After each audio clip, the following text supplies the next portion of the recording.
Hello everyone, today we are going to discuss what does it mean recursion in JavaScript, but for understanding the concept of recursion, let's first of all discuss what is function.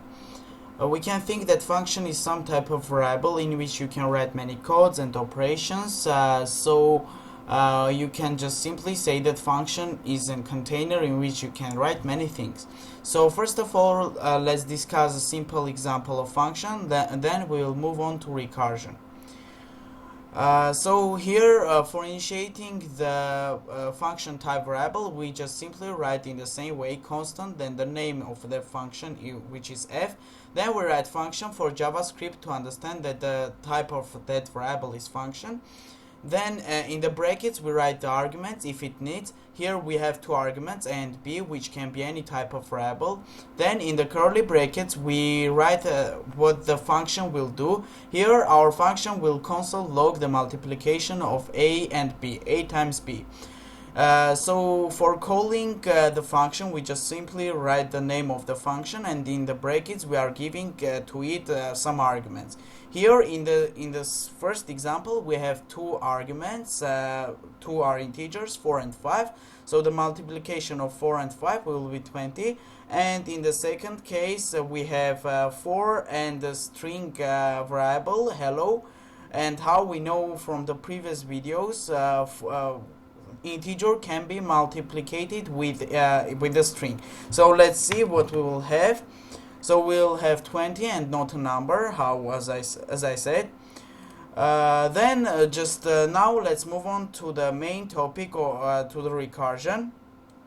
So in this case we have an example too. We are initiating the function type variable. So here constant, then the name of the function func. Then we write function, the stuff that JavaScript needs to understand. Then in the brackets we are giving to it an argument a, just one number. Then in curly brackets what the function will do.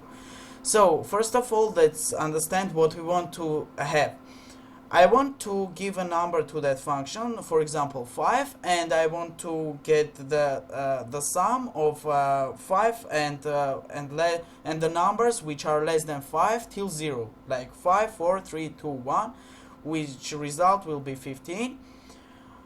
So first of all we write an if operator. When the a is 0, return 0, because we'll understand it later.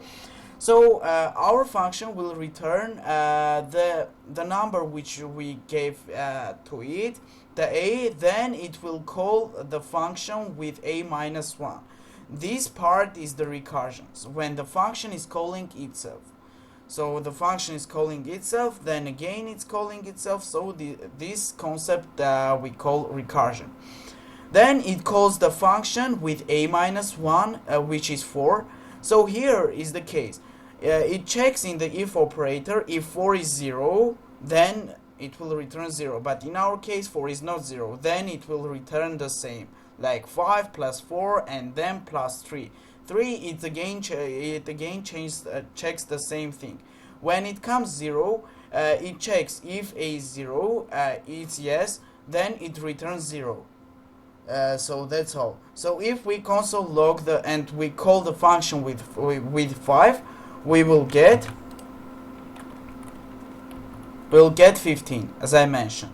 So that's all for today. Another 2 videos related to recursion. There will be my code will be presented to you.